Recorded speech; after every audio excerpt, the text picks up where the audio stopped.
Nah, kita akan lanjutkan ke bab berikutnya mengenai integral tentu. Coba kita lihat dulu ini.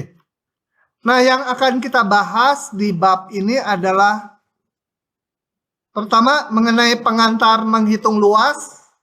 Gimana seseorang menghitung luas. Kemudian masuk konsep integral tentu. Ini nih, udahlah nanti aja ya. Langsung aja dulu.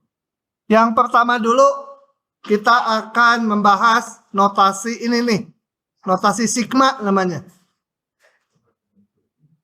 Jangan bunyi, jangan bunyi.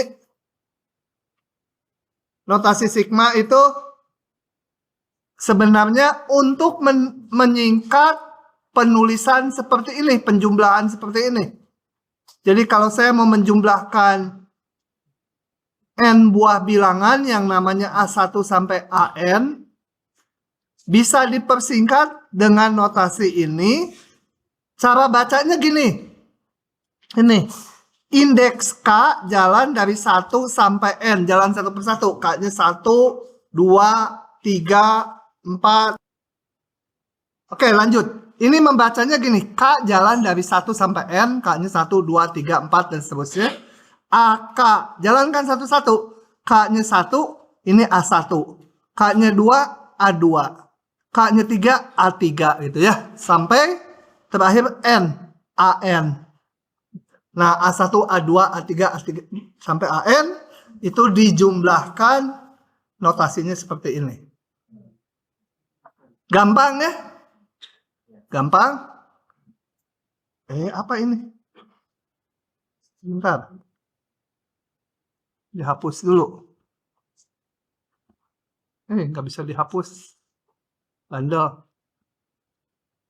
Oke. Udah kejawab, tapi nggak apa-apa. Saya tanya lagi. Dengan notasi ini, maka sigma dari 1 berapa? Hah? Kenapa N? Karena tadi yang dihapus N gitu ya. Hah? A1-nya berapa ini? A1-nya masukkan K-nya 1, ini jadi nilainya 1. K-nya 2, ini nilainya?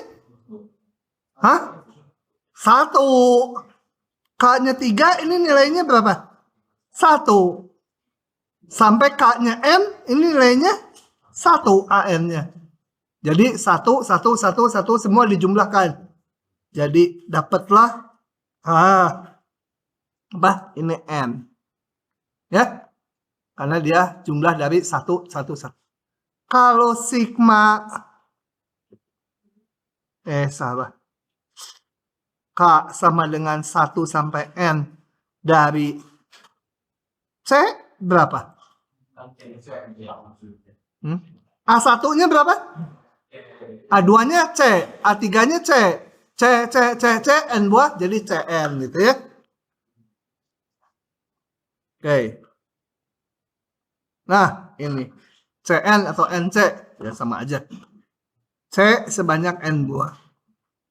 Kemudian kalau ada konstanta kali AK, konstantanya bisa keluar. Kenapa bisa keluar? Karena ini kan C kali A1. K-nya 2, C kali A2. K-nya 3, C kali A3. Dan seterusnya. C-nya bisa dikeluarkan. Jadi tinggal A1 tambah A2, A3 sampai AN.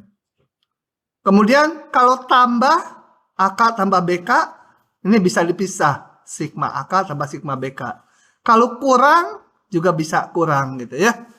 Ini yang hijau saya tambahkan karena kekurangan. Awalnya lupa yang hijau. Nah, dari bentuk-bentuk sigma tersebut, kalau saya menjumlahkan 1 tambah 2 tambah 3 sampai tambah N, saya bisa singkat menjadi sigma dari K saja, ya. Sigma dari K atau ini, itu nilainya kalau dihitung sama dengan ini. Kita nggak buktikan, kalau mau dibuktikan hubungan ini pakai salah satunya induksi matematik gitu ya. Bener nggak gitu. Tapi di kuliah ini kalian pakai aja dan harus hafal. Ya. 1 tambah 2 tambah 3 tambah sampai N itu sama dengan ini. Karena nanti dipakai di tengah soal, di integral. Kemudian sigma K kuadrat berarti 1 kuadrat tambah 2 kuadrat tambah 3 kuadrat sampai tambah N kuadrat itu nilainya ini. Dan yang pangkat 3 ini. 3 ini harus hafal. Oke? Ya? Sama dengan hasil dari enggak, ini dibuktikan itu rumus bahwa jumlahan segini hasilnya akan jadi ini. Ada buktinya. Sekarang mah percaya aja, pakai aja. Gitu ya. Nah. Oke. Apa sih yang kanan sama yang kiri sama sebelahnya? Enaknya yang kanan kalau N-nya dikasih 100. Ini kan ada 100 suku, betul? Jumlahinnya capek. Kalau ini kan tinggal masukin N-nya 100. Meskipun ngitungnya rada susah, tapi tetap lebih pendek. Gitu, nggak bergantung indeks K lagi. Contoh, ini. Tentukan nilai dari ini. Maksudnya yang kayak kanannya ini jadi apa dia? Kalau nggak mau pakai sigma. Oh ya, indeksnya mau K, mau I sama aja ya. Kalau K ya di sininya ada AK, kalau I ya di sininya sukunya dalam I. Coba kita hitung itu. Karena panjang saya mau buka aja. Ciluk, ba gitu. Hitung ini. Boleh pakai rumus yang ini tadi. Kita hitung aja. Saya kalikan dulu ini. Kalikan 4i kuadrat tambah berapa? Tambah i, minus i ya. Ya nggak tahu lah pokoknya. Ini dikalikan jadi ini. Kalau nggak bisa kalikan 1 per 1 aja dulu. Nah ini saya pisah. Karena tadi ada rumus kalau jumlahan bisa dipisah. Kalau ada 3 ya dipisah jadi 3 bagian ya. Pisah. Sigma ini ditambah sigma ini tambah sigma ini. Yang ini nilainya berapa? Min 3 kali N. Tapi enggak, kita hitung dulu. Konstantanya saya keluarkan dulu. Konstanta kan boleh keluar. Ini min 1 keluar. Ini min 3 kenapa nggak dikeluarkan ya? Min 3 gitu, ini 1 sama aja sebenarnya. Min 3. Atau langsung nanti tadi min 3 juga sigmanya min 3N. Ini tulisan apa ya? 3. Ini Adobe-nya yang jelek dah. Hah? Bukan tangan saya, si Adobe yang jelek. Oke? Nah, makanya yang ininya harus ingat. Sigma I atau sigma K sama aja ya.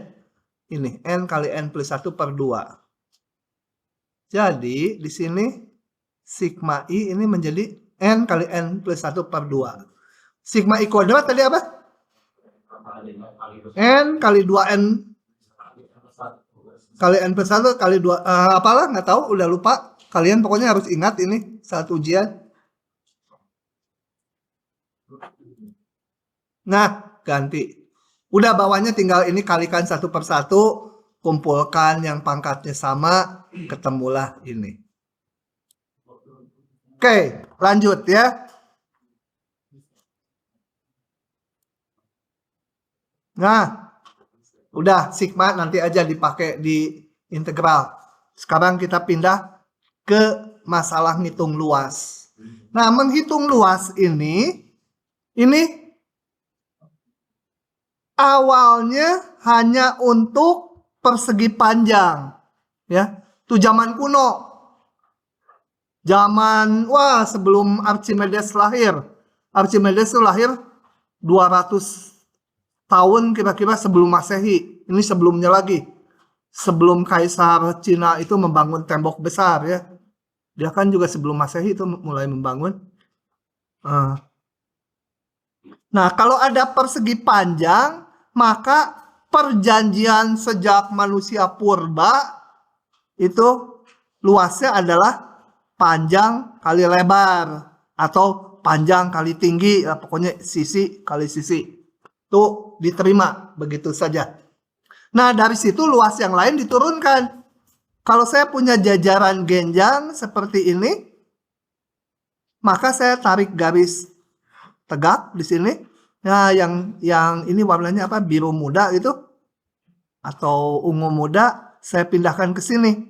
Jadi untuk ngitung luas jajaran genjang, saya ngitung yang ini aja. Persegi panjang ini sama. Jadi luas jajaran genjang adalah M kali tingginya. Alas kali tinggi.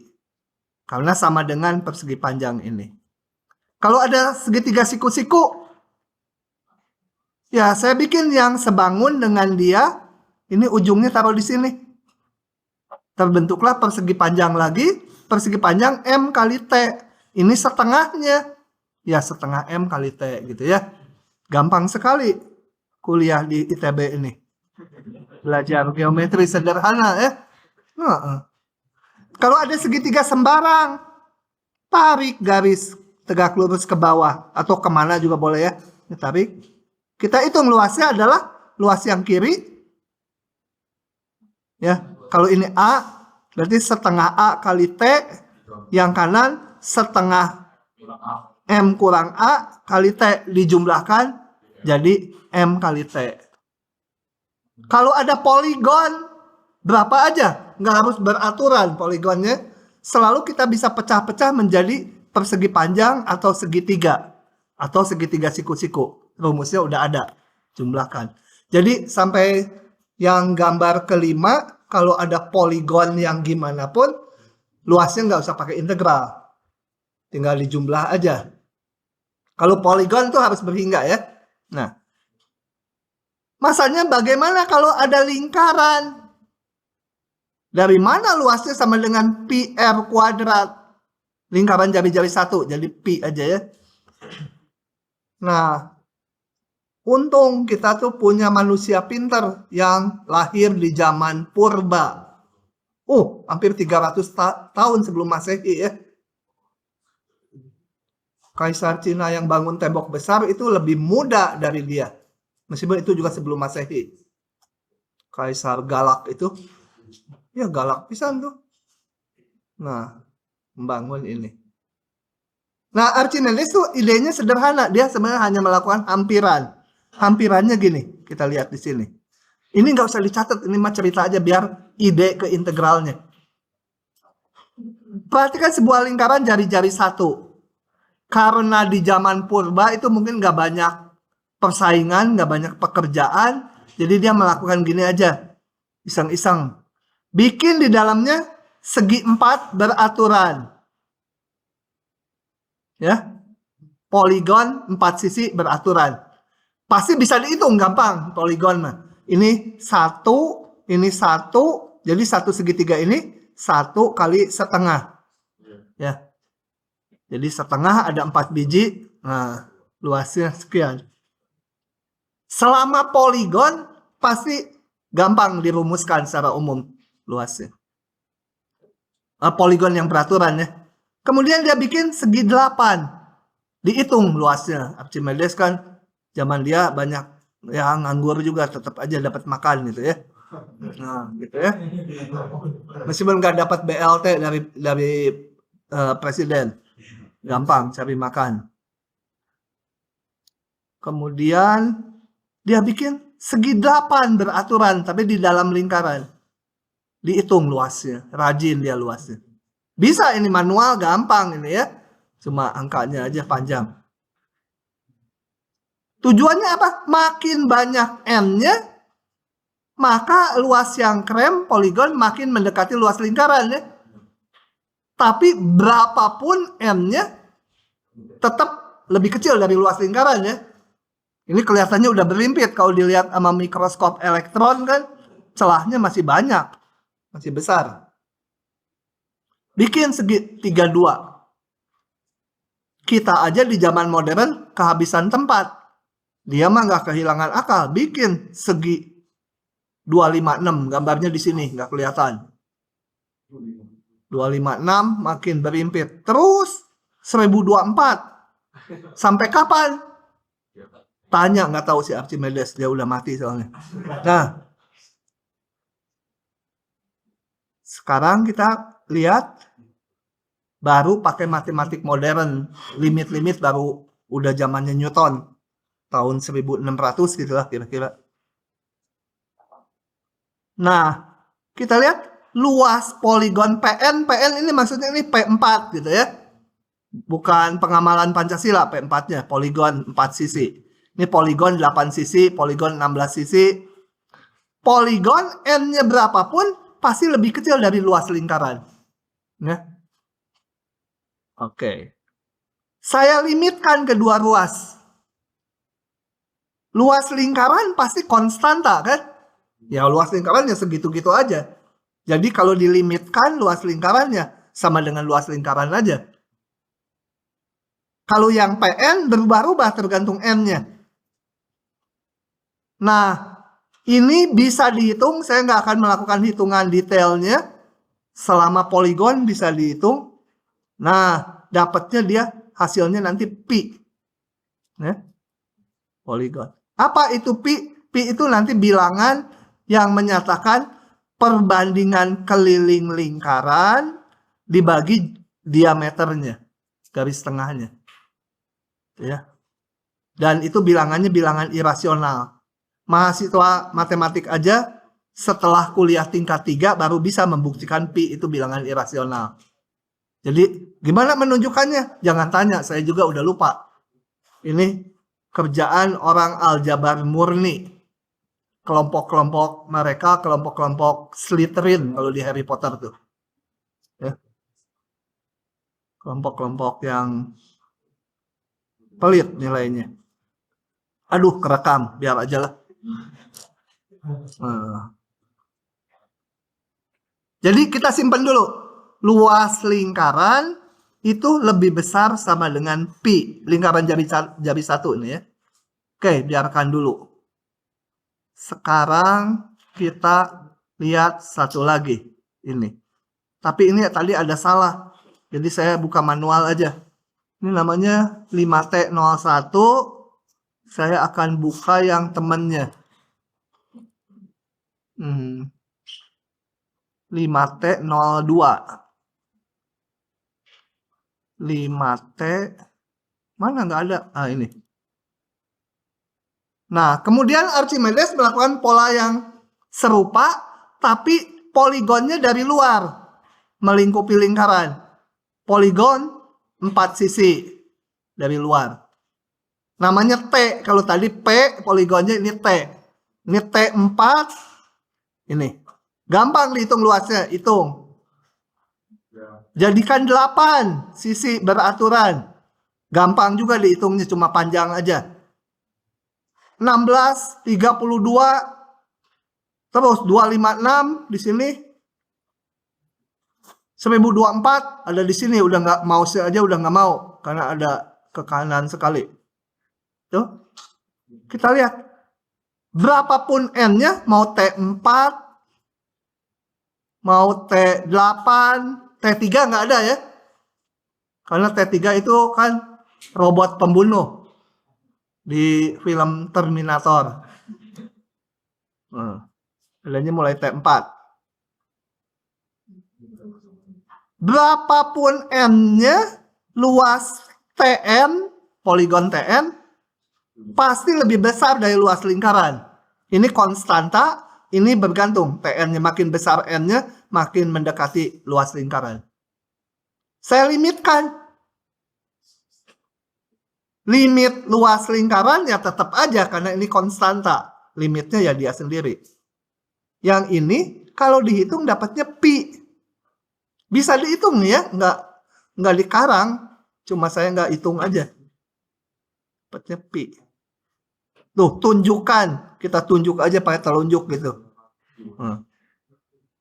Coba kita lihat hasil yang tadi dengan yang sebelumnya. Sebelumnya kita dapat luas lingkaran lebih kecil, luas lingkaran lebih besar atau sama dengan pi. Yang kedua hasilnya luas lingkaran lebih kecil sama dengan pi. Dan ini kan prosesnya limit Jadi boleh pakai prinsip apit. Luas lingkaran diapit pi dan pi. Jadi haruslah luas lingkarannya sama dengan pi. Gitu ya. Oke. Nah, itu Archimedes. Buat ngapain? Buat ide memunculkan konsep integral. Tapi di konsep integral kita nggak akan bikin poligon yang banyak-banyak kayak si Archimedes.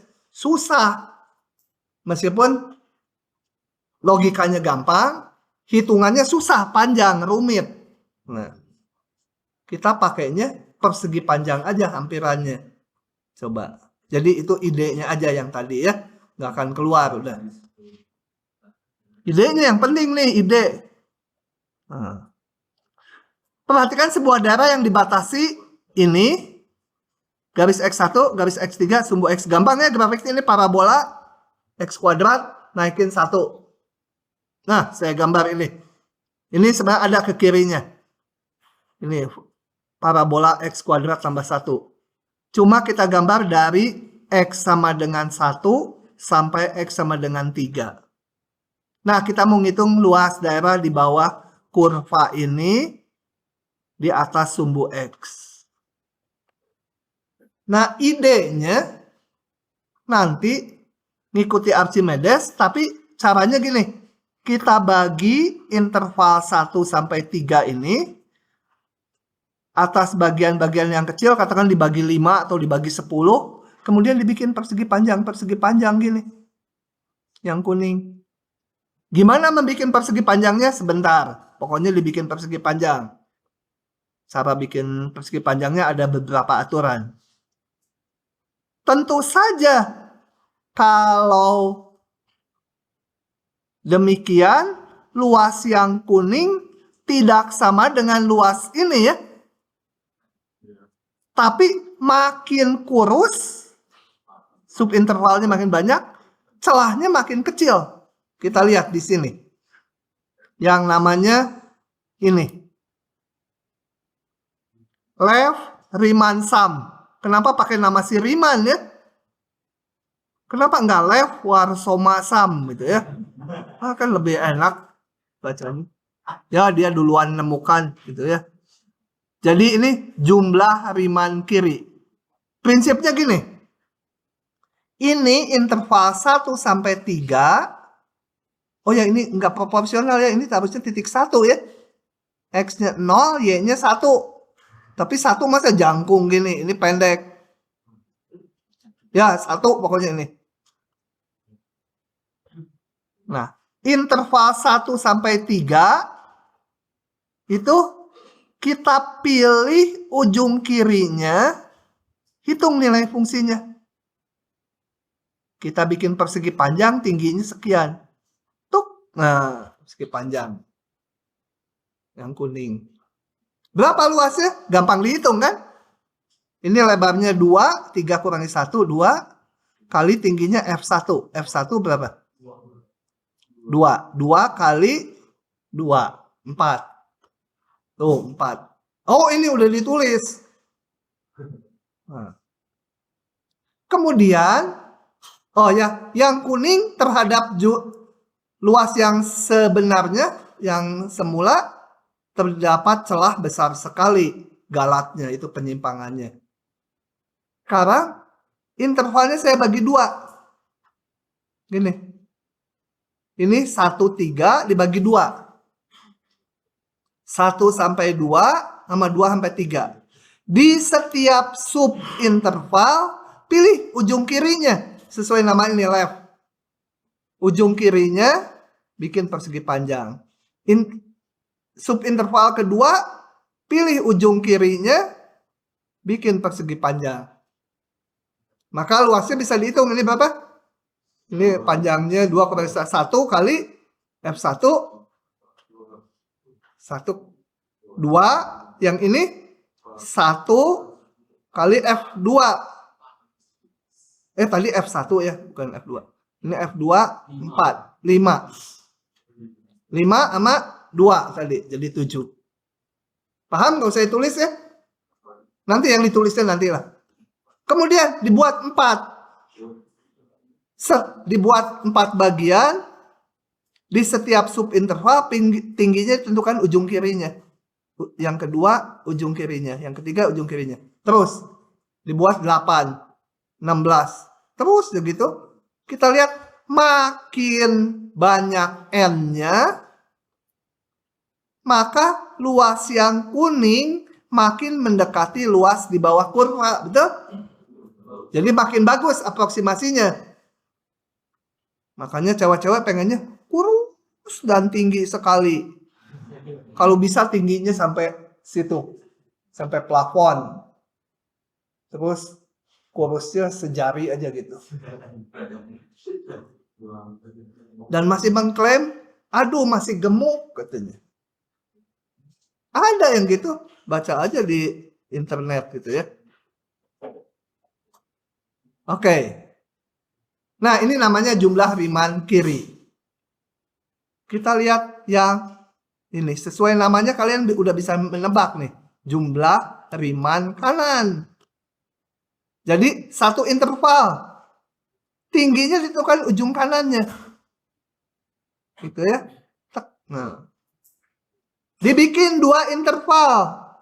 2, ini 1, 2, kemudian 2, 3. 1, 2, ujung kanannya.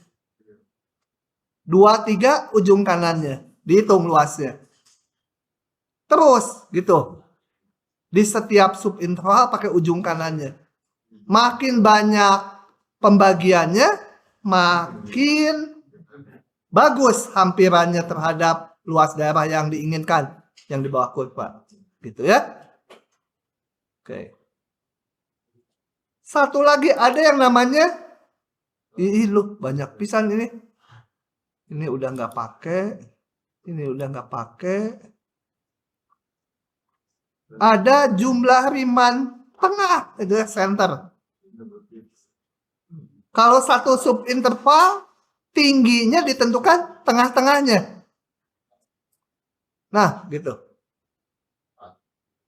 2 subinterval, yang ini 1 sampai 2, ini ambil tengah-tengahnya sebagai tinggi persegi panjangnya. Yang ini ambil tengah-tengahnya.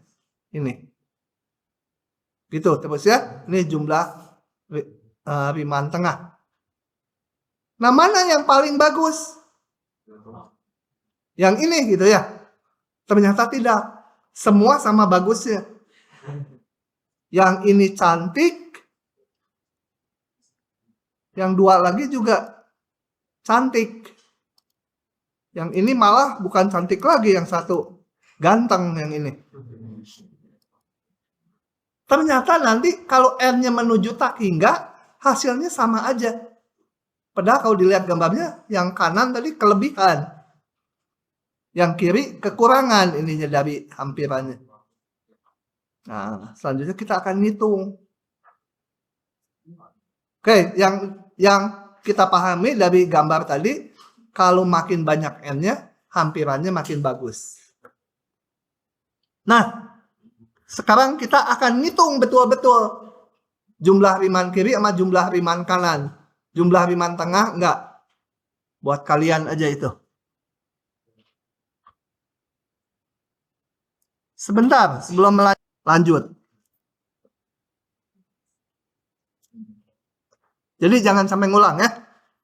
Diberikan daerah yang dibatasi grafik Y sama dengan ini, X sama 1 sampai X sama 3, dan sumbu X. Nah, misalkan luas ini di bawah kurva di atas sumbu X, itu saya namakan L. Tentunya L konstanta ya. Luasnya ya 1 nilai kan. Luasnya L gitu. Kita mau hitung. Nah, luas itu akan kita hampiri dengan metode Riemann kiri. Jumlah Riemann kiri. Tapi saya nggak akan berangkat intervalnya 1, kemudian jadi 2 subinterval, jadi 4, lama. Langsung saya bikin menjadi n interval. Jadi interval 1 sampai 3 dibagi n bagian. Ya. Nulisnya gini. Ini dibagi n bagian, Kemudian notasinya supaya kebaca ini. Yang paling kiri itu namakan X0, sebelahnya X1, X2, X3, X4, X5, sampai yang terakhir Xn gitu ya. Dibagi N bagian. Lebarnya berapa? Lebar subinterval ini. Hah? X1 kurang X0 ya berapa? X1 kurang X0 angkanya? Hah? Kalau ini dibagi N bagian, berapa ini? Hah? 30N. Oh, salah kupingnya. Apa? 3 kurang 1, berarti panjang ini kan? Dibagi N. Ya itu. Oke. Nah. Paham ya? Jadi lebarnya 3 kurang 1. Sekarang saya mau ngelihat ini. Mana? X0 itu kan 1 ujung kirinya. Selalu ujung kirinya X0, ujung kanannya Xn. X1 sama dengan 1 ditambah delta X. Delta X itu lebar ini. Lebar subintervalnya itu kita namakan delta X. Yang tadi nilainya berapa? 3 kurangi 1, 2 per N ya, delta X. Panjang sub ini.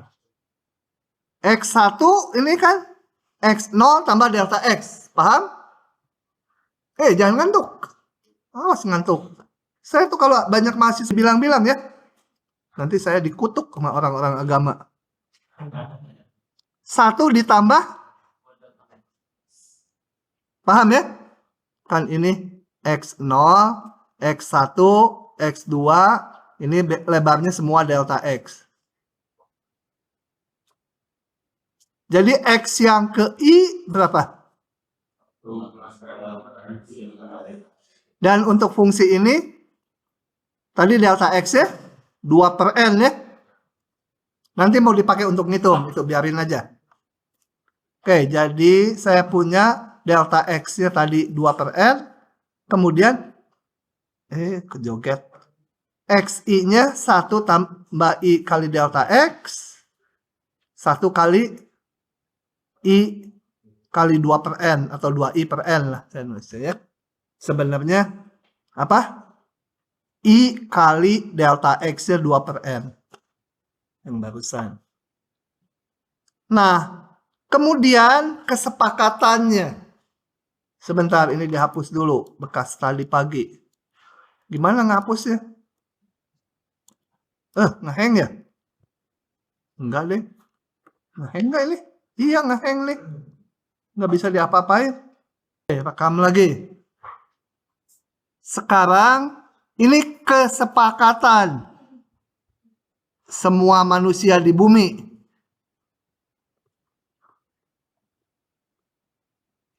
Yang subinterval ke-1 itu namanya subinterval yang ke-1 ya. Bukan ke-0 tapi ke-1 dinamakan. Ini subinterval yang kedua. Nah, jadi subinterval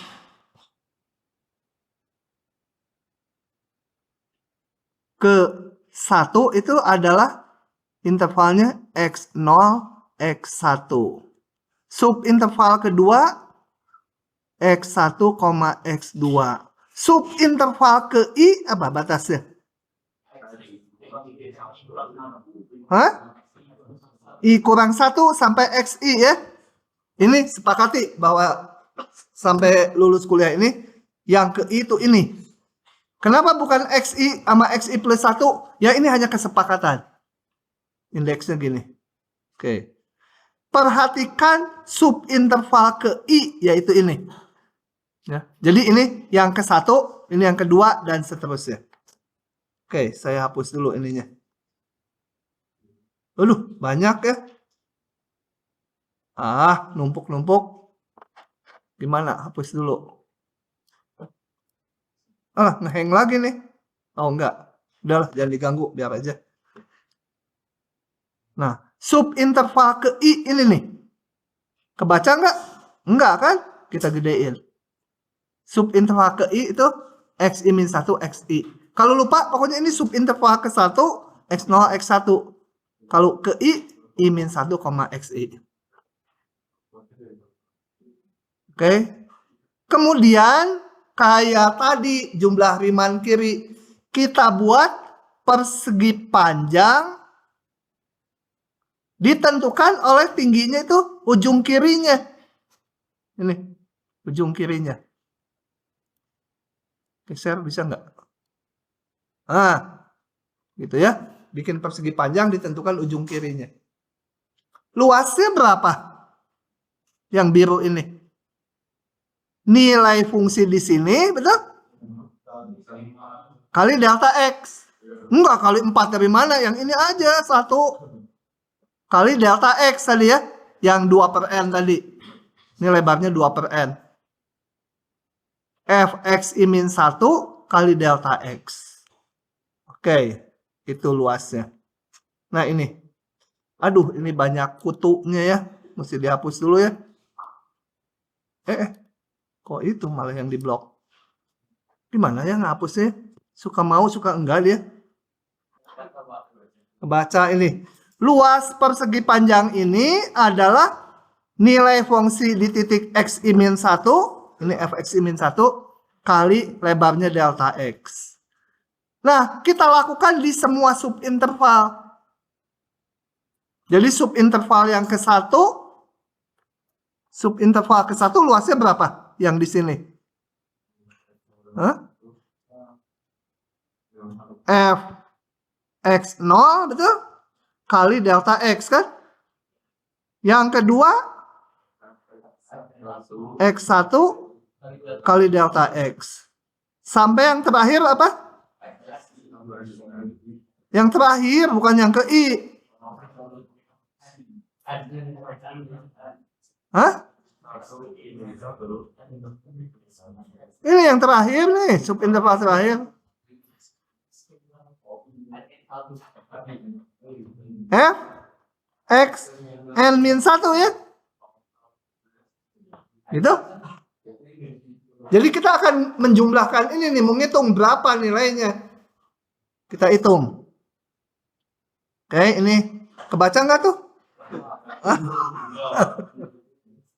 Ini maksudnya lakukan membuat persegi panjangnya dari I1 sampai N semua. Oke. Nah, saya hitung luasnya seluruhnya. Ini kenapa nggak bisa dihapus? Aduh, muncul terus dia. Oke, jadi membentuk persegi panjangnya dilakukan di semua subinterval. Selalu lu pakai ujung kirinya. Kalau kita jumlahkan semua luas persegi panjang menjadi ini yang terakhir tadi saya jelaskan. Hitung ya. Yang terakhir ini Fxn min 1. Disingkat pakai sigma. Ini pengen pakai sigma. Sigma, kalau pakai sigma, saya mau indeksnya pakai I, boleh bebas dari berapa aja. Mau dari 3, boleh. Ini berarti Fx berapa? Yang pertama harus jadi 0. Berarti I min 3 gitu kan? Ya. Supaya Fx0, Fx1, Fx2 itu ininya. Boleh juga sigmanya mau I-nya jalan dari 0. Fx apa? Hah? 0? Enggak dong. Fxi itu ya. Sebanyak N buah, jadi ini N min 1. Ini N min 3. Nah, saya sekarang bikin sigmanya mulai dari 1 aja. Kalau dari 1, ini menjadi I min 1. Sebanyak N buah. Jadi sigma itu indeksnya awal akhirnya bisa diatur-atur. Kemudian fungsinya tadi apa? X kuadrat tambah 1. Jadi ini Xi min 1 kuadrat tambah 1. Paham? Kan fungsinya Fx-nya X kuadrat tambah 1. Paham? Dia paham yang utang nyanyi. Nah, tuh lihat dari suaranya aja udah kelihatan enak. Enggak. Nah, enak loh pokoknya. Kalau suara dari sini, aduh sakit telinganya, tapi ya udahlah pokoknya salah paham. Sekarang saya mau lihat X-I-1-nya saya ganti. Kalau ini udah gampang, simpel. 2 dibagi jumlah subinterval. Kita lihat lagi mundur. X-I tadi udah dihitung kan ini. X-I-1 berarti 1 ditambah 2I-1 per N ya. Ganti I-nya dengan I-1. Oke. Ini. X-I-1 itu 1 ditambah 2 kali I-1 per N. Dipangkatkan 2. Pangkat 2-nya nanti dihitung belakangan. Nah, hitung pangkat 2-nya menjadi ini. Pangkatkan aja biasa. Ini saya kalikan, sederhanakan, jadi ini percaya aja. Percaya aja dari mana? Enak aja ya. Ya betul kan ini? 4I min per N. Kok nggak cocok sih? 4I per N. Ini 4 per N. Cocok ya? Yang ini I kuadrat min 2I jadi min 8I per N. Kemudian min 4 per N kuadrat. Yang nggak ada I-nya bisa keluar. Ini biarkan ya 2 per N-nya. Satu-satu. Sigma dari 2N kan? Sigma 1 tadi N. Sigma 2 kali N. 2N. Ini 4 per N-nya keluarkan dari sigma. Jadi sigma I. Sigma I tadi N kali N plus 1 per 2. Itu yang saya bilang harus hafal. Paham? Yang ini. Sigma dari 4 per N kok jadi 4? Kenapa?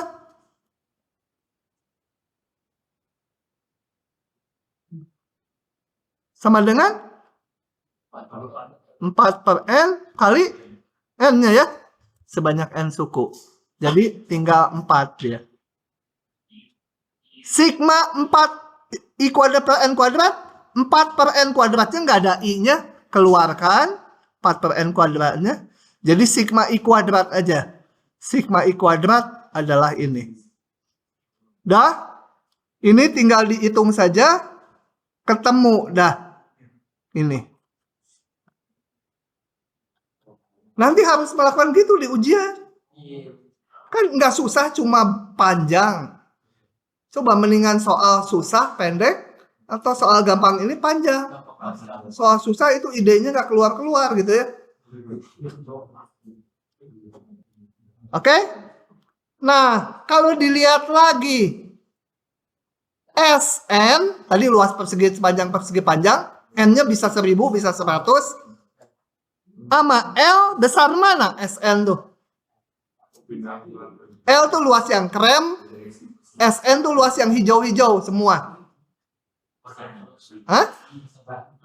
Gede mana? Si SN, ini yang udah dihitung hasilnya ini, sama L. Hah? Lebih besar L ya? Karena persegi panjangnya selalu ada celah kan? Nah, jadi saya punya N berapapun, setiap N, si SN tuh lebih kecil dari L. Nah. Kemudian saya limitkan kedua ruas. Limit N menuju tak hingga dari kanan berapa? Limit N menuju tak hingga dari ini berapa? Pada nggak mikir. Limit N menuju tak hingga dari L berapa? L aja, dia kan konstanta. Luas di bawah kurva kan konstanta satu nilai. Ya dilimitkan ya L aja. Kalau yang ini dilimitkan, hitung ini limitnya berapa? 32/3 ya. Karena ini limitnya 0. Ini 0. 8 bagi tak hingga, 4 bagi tak hingga. Jadi saya punya limit SN Harusnya ini lebih kecil sama dengan, salah ya. Lebih kecil sama dengan. Tuh ini benar lebih kecil sama dengan. Gitu. Simpan. Jadi luas di bawah kurva lebih besar atau sama dengan 32/3. Selanjutnya, lakukan proses yang sama pakai jumlah Riemann kanan. Jadi ininya sama dengan yang tadi, sama ya. Sama. Cuma sekarang bikin persegi panjangnya pakai ujung kanannya di setiap subinterval. Susah digeser. Nah, kalau yang tadi pakai ujung kirinya, sekarang pakai ujung kanannya. Sama aja, ya. Luasnya ini berapa? Yang ini yang biru aja 1. Hah? Fxi kali delta X ya. Kalau yang sebelumnya Fxi min 1 kali delta X. Nah, ini luasnya mau saya namakan poligonnya T. Yang tadi S, yang ini T. Bikin di semua subinterval kayak gitu. Nah, mengulangi proses tadi, kita hitung luas persegi panjang tersebut. Yang ke 1 pakai ujung kanannya, Fx1 kali delta X. Yang kedua ujung kanannya Fx2 kali delta X gitu ya. Jadi beda indeksnya aja di sini, 1. Hitung kayak tadi, ketemunya ini. Sama lagi ya. Hah? Beda Yang tadi berapa sih? Beda ini, ingat-ingat. Ini dengan yang Riemann kanan. Bedanya apa? Nah, yang tadi min ininya ya. Lainnya sama. Sekarang TN ini luas persegi panjang ini kalau dijumlahkan sama luas yang krem besar mana? Lihat dari gambar, Yang persegi panjang lebih besar ya. Jadi saya punya ini N berapapun luas di bawah kurva yang tadi kita sebut L, konstanta ini di bawah kurva, selalu lebih kecil dari TN. Limitkan. Yang L mah tetap L aja dilimitkan. Kan luas di bawah kurva. Yang ini dilimitkan 32/3 lagi. Jadi saya punya, kalau diringkas, yang jumlah Riemann kiri tadi ketemu ini, jumlah Riemann kanan ketemu ini. Jadi L diapit oleh ini, betul? Jadi kesimpulannya L persis sama dengan ini. Bukan hampiran lagi. Jadi kalau jumlah persegi panjangnya, jumlah luas persegi panjangnya itu nggak sama dengan yang di bawah kurva. Kecuali N-nya menuju tak hingga supaya dapat ini. Itu ya. Oke. Jadi dengan demikian, kalau mau menghitung luas daerah di bawah kurva ini, cukup pakai salah satu aja. Jumlah Riemann kiri atau jumlah Riemann kanan. Karena nanti akan sama hasilnya. Kalau pakai jumlah Riemann tengah, akan sama juga enggak? Sama, karena jumlah Riemann tengah pasti nilainya lebih kecil dari yang ini, lebih besar dari yang ini. Diapit juga nanti. Padahal yang kiri sekian, yang kanan sekian. Riemann tengah ada di antaranya. Oh, gitu ya. Oke. Nah,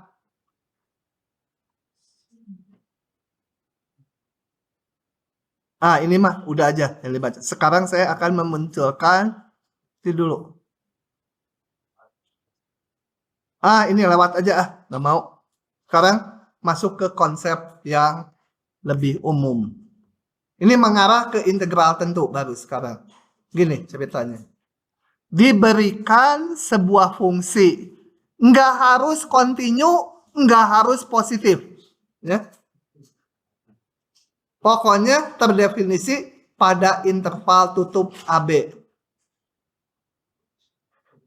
Nggak harus continue kayak gambar saya. Nggak harus positif, jadi ada bagian yang negatifnya nggak apa-apa, bebas. Kemudian interval AB ini kayak tadi, saya bagi-bagi atas N bagian. Kita namakan ini kirinya X0, ini labelnya saya tulis di bawah. Ini X1, X2, X3, X4, X5, X6. Kalau ini cuma 7, X7 itu ya. Secara umum sampai Xn. Nah, sekarang konsep yang lebih umum, lebarnya tidak perlu sama. Mau sama boleh. Kalau kita betul-betul di soal ngitung, ya dibikin sama aja supaya gampang gitu ya. Tapi konsepnya nggak perlu sama lebar. Jadi ada yang lebar sekali, ada yang kurus gitu ya di sini. Biarin aja.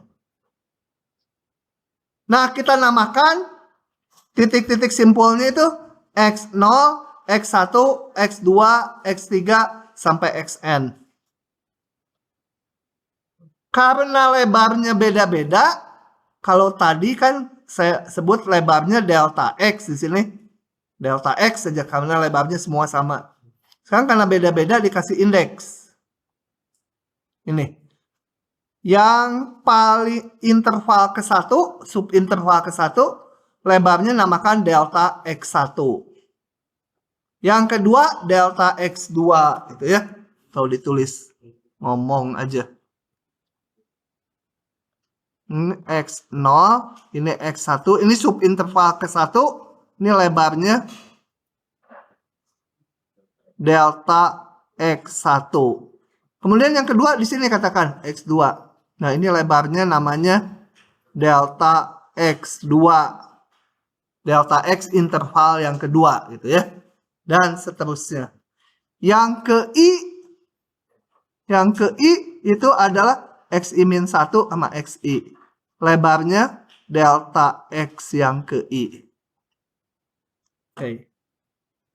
Sudah dibagi-bagi gitu. Kemudian tadi kan kita bikin persegi panjang.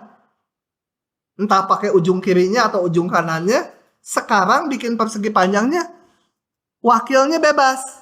Nggak harus ujung kiri atau ujung kanan. Caranya, di setiap subinterval, pilih wakil. Ini yang hijau, wakil. Wakil itu dinamakan X1 garis di interval ke-1.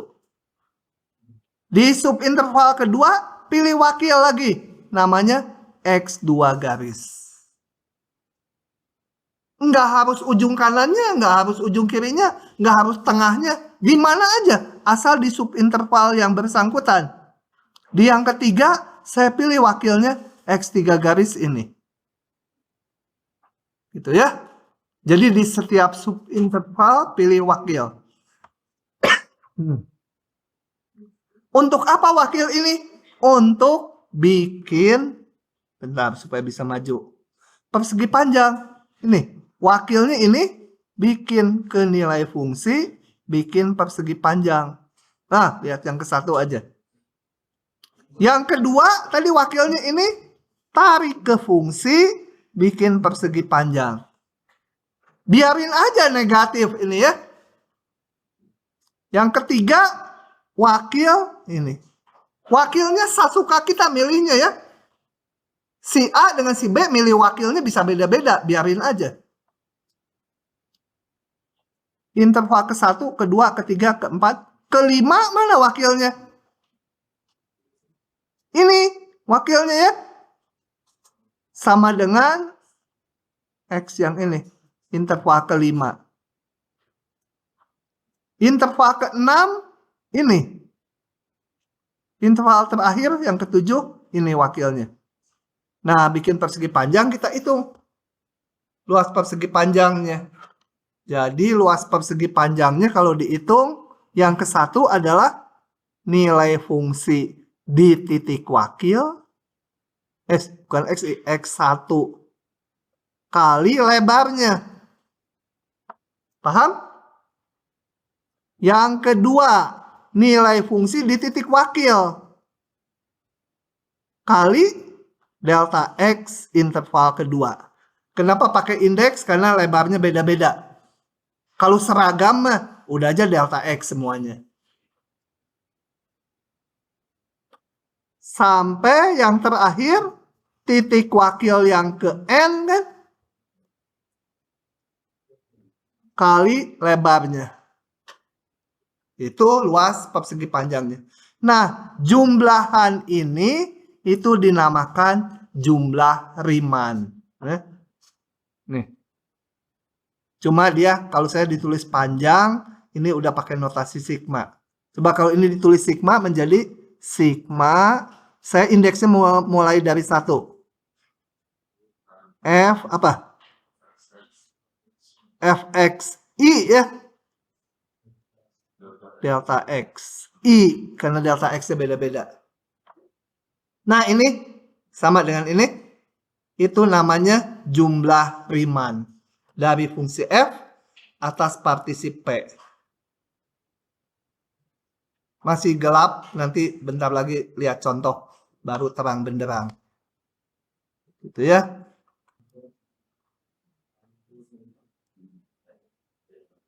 Ini nanti saya mau contoh dulu. Tentukan suatu jumlah Riemann dari fungsi ini pada interval 1,5.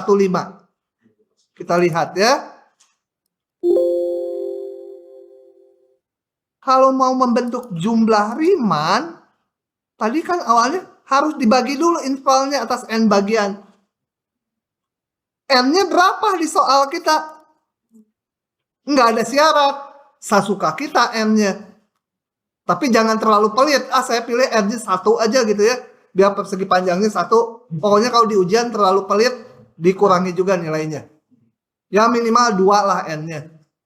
Gitu ya. Jadi langkahnya bikin partisi dulu. Dibagi sekian bagian. Saya pilih 2. Nah, ini lihat intervalnya. Pilih 2 tuh apa? Nantilah, ini ada tulisannya. Buat partisi subinterval yang ke-1 saya ambil dari 1 sampai 4. Interval yang kedua 4 sampai 5. 1 sampai 4. Yang kedua 4 sampai 5. Kan nggak usah sama lebar. Boleh, sesuka kita kalau di soalnya nggak disyaratkan, sesuka kita aja. Yang ke-1 lebarnya sekian, yang ke-1 lebih sempit, nggak apa-apa. Kemudian tahapannya tadi apa? Delta X ini udah bisa ditentukan. Delta X1 berapa di soal kita? Jadi, delta X1 adalah 4 kurangi 1 ya. 3. Delta X2, 5 kurangi 4, 1. Kemudian tahapannya setelah itu ngapain? Pilih wakil. Di setiap subinterval, pilih 1 angka. Nah, saya pilih subinterval ke-1, saya pilih wakil yang pertama itu 3. X1 garis, itu wakil interval ke-1, titik 3. Subinterval kedua, saya pilih wakilnya berapa? Ini udah ditulis. 4 ujung kirinya. Yang ke-1 di sini. Bebas ya, nggak harus yang ini agak tengah-tengah, yang ini bebas aja, ini mau kanan juga bebas. Setiap subinterval pokoknya pilih 1 wakil. Maka jumlah Riemann adalah nilai fungsi di titik wakil kali lebarnya. Ya luas persegi panjang ini. Nilai fungsi kali lebar ini. Ditambah nilai fungsi di wakil yang kedua kali lebarnya. Itu namanya jumlah Riemann. Tinggal masukkan angkanya, dapat nilainya. Nah, itu. Oke, udah ya? Jadi, dari hitungan tadi kita lihat nilai sebuah jumlah Riemann bergantung tidak tunggalnya nanti aja. Bergantung pada milih banyaknya subintervalnya. Si A milih subintervalnya 2, si B mungkin 8. Tentu hasilnya akan beda kan hitungannya. Kemudian lebar subintervalnya. Apakah mau seragam atau beda-beda? Kemudian tergantung juga titik wakilnya untuk menentukan tingginya, nilai fungsinya. Jadi kalau si A dan si B ngitung jumlah Riemann, hasilnya kemungkinan tidak sama. Biar aja namanya jumlah Riemann, hasilnya nggak harus sama. Malah kalau sama di ujian, kelihatan nyontek. Masa sama-sama N-nya 4, sama-sama titik wakilnya, sama-sama delta X-nya, udah pasti nyontek tuh.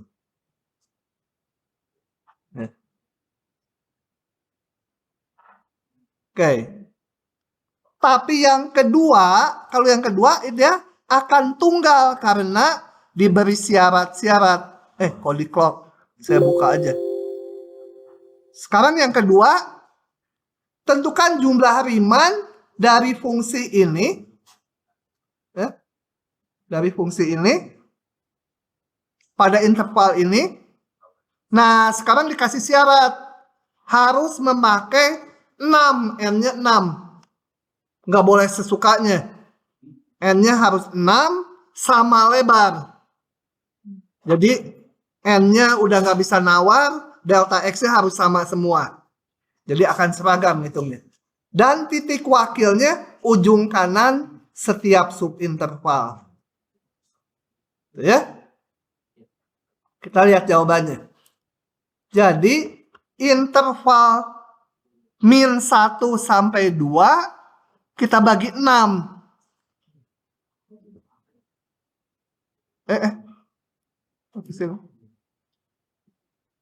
Maka lebarnya ini berapa?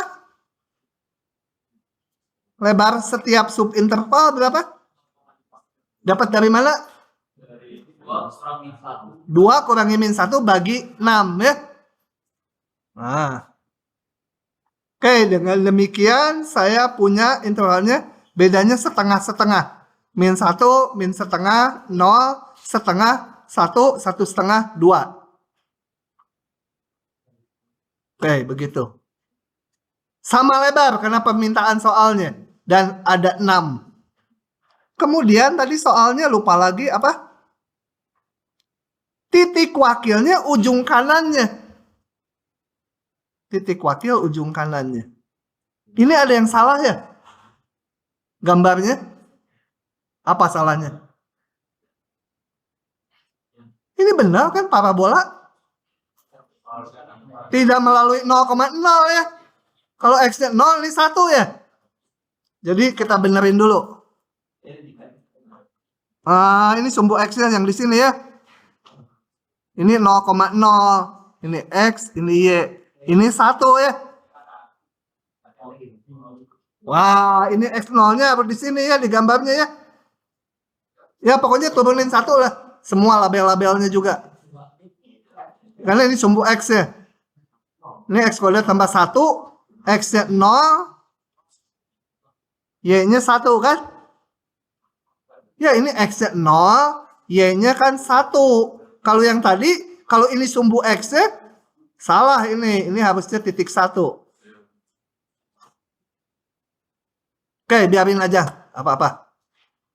Setiap subinterval, wakilnya ujung kanannya ini. Jadi, delta X-nya tadi udah. Wakil-wakilnya adalah titik ini. Interval ke-1, wakilnya min setengah, ujung kanannya. Interval kedua, ujung kanannya 0 ya. Kok 2 sih ini? Semua 2. Salah ya? X1 garis berapa? Min 1 ya. Salah ini salah. Iya. Salah. Ujung kanannya betul ya. Benar-benar. Nah, yang ininya salah 2 semua masa. Min setengah, betul? X2 garis berapa? X3 garis sama dengan setengah sampai dibagi 6. X6 garis berapa? Hah? 2. Itu? Bentar. Pause ini. Oke, titik wakilnya jadi ini salah. Harusnya yang ini. Maka jumlah Riemann adalah nilai fungsi di titik wakil, nilai fungsi di min setengah, kali lebarnya. Tambah nilai fungsi di titik wakil kedua, kali lebarnya. Terus sampai 6. Masukkan ini wakilnya. Delta X-nya tadi udah ya. Delta X-nya mana? Setengah. Lanjut ya. Nah, sampailah kita ke simbol ini. Yang akan membuat kalian susah di di hari Kamis. Gini ceritanya. Misalkan fungsi f terdefinisi pada interval AB tutup. Harus interval AB tutup. Kemudian P cantik ini ya. Ya ini P-nya kan cantik. Kalau yang biasa P-nya yang nggak cantik ya gitu kan. Gimana? Nah yang lagi nanti. Ini P nggak cantik. Kalau P yang cantik kan kuriwal gitu ya. Nggak tahu lah. P itu ya. Ya yang pasti itu perempuan. Nggak mungkin P-nya pria. Ya. Tapi kalau di Thailand ada juga ya P cantik banyak ya. Kemudian delta X-nya kayak tadi. Pakai indeks kan delta X-nya bisa beda-beda lebarnya. XI garis ini wakil di setiap subinterval. Nah, kemudian ada yang namanya norm P. Norm P bacanya ya. Mutlak P cantik gitu ya. Itu adalah ini. Katakan ini intervalnya 1 sampai 8. Saya bikin ini X0. Kemudian X1-nya 2 itu ya. Ini X2-nya 2,5 misal. X3-nya 2,7 gitu ya.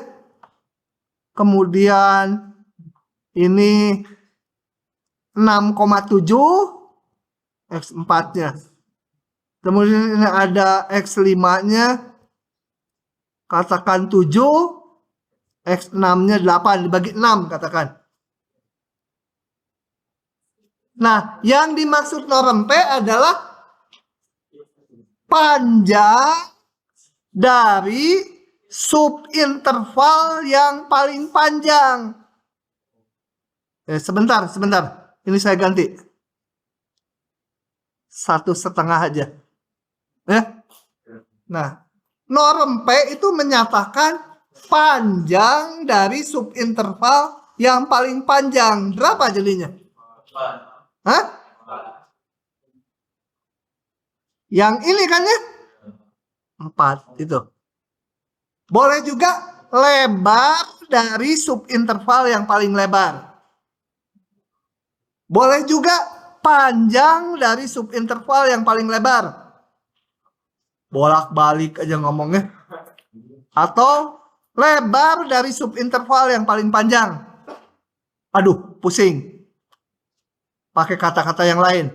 Ukuran dari subinterval yang paling panjang. Ukurannya berapa? Gitu ya. 4. Ini karena 4 panjangnya. Yang lain lebih kecil dari 4. Oke. Itu norm P. Nah. Ukuran subinterval yang paling lebar atau yang paling panjang. Kemudian jika limit ini ada, nggak kebayang gimana limit dalam bentuk norm P ya. Tenang, ngitungnya nggak pakai ini nanti. Kalau ngitungnya limitnya pakai norm P menuju 0, Jangankan kalian, saya juga nggak bisa. Manusia-manusia lain di bumi juga pada nggak bisa. Mungkin setan-setan yang bisa ngitung limit pakai norm gini. Nanti ada cara lain. Pokoknya ini intinya kalau norm P menuju 0, yang paling lebar ukurannya menuju 0. Pasti yang lain juga menuju 0, betul? Subinterval lain kan lebih kecil. Ya. Yang paling lebar menuju 0. Nah, kalau limit ini jumlah Riemann, yang di sini ini jumlah Riemann tadi. Nilai fungsi di titik wakil kali lebarnya.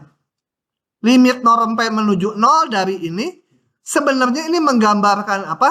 Menggambarkan bahwa persegi panjangnya kurus-kurus ya. Kan norm P itu lebar subinterval yang paling panjang. Itu menuju 0. Nah, kurus-kurus. Kalau limit ini ada, oh ya kenapa harus kurus? Karena kalau kurus ampirannya bagus terhadap kurva tadi. Nah, kalau limit ada, maka ini disebut integral dari fungsi f sepanjang AB. Jadi nggak ada integral 1/2 dari x dx sama dengan setengah x kuadrat masukkan batas atas dikurangi batas bawah. Kok boleh itu? Dia mah limit kok. Sesat itu ya. Nanti kalau udah ada rumusnya baru nggak sesat. Nanti. Nah, sekarang pertanyaannya. Kalau n-nya menuju tak hingga, maka norm P-nya menuju 0. Bener nggak? Kalau subintervalnya n-nya dibagi menuju tak hingga banyaknya, pasti norm P-nya menuju 0. Bener nggak? Mikir ah. Bener. Sok taruhan. Kalau salah saya nanti tunjukkan salahnya. Kalau nggak bisa menunjukkan salah, saya kalah. Rekam dulu. Apakah ini benar? Kita lihat interval 0,1. Saya bagi ini x0-nya. X1-nya tengah-tengahnya. Jadi setengah ya. X2-nya saya bagi ini. Kan partisi itu nggak harus sama lebar kan? Berapa ini? 3/4 ya. Ambil tengahnya lagi. X3, X4, X5. N-nya menuju tak hingga kan? N-nya menuju tak hingga, betul.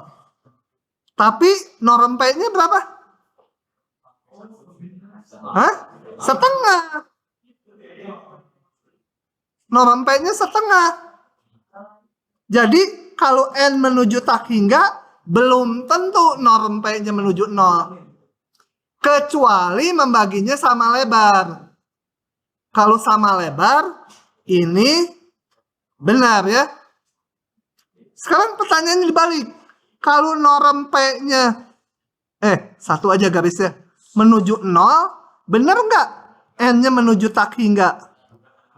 Benar ya. Kalau yang paling lebar menuju 0, ya pasti banyak sekali. Yang lain lebih kecil-kecil akan banyak. Jadi kalau balik ke sini, apakah ini setara? Tidak ya. Kalau norm P menuju 0, betul N menuju tak hingga. N menuju tak hingga, belum tentu norm P-nya menuju 0. Kecuali N menuju tak hingga dan sama lebar semua. Baru ini betul. Nah, ini akan benar kalau N delta X-nya sama lebar. Seragam.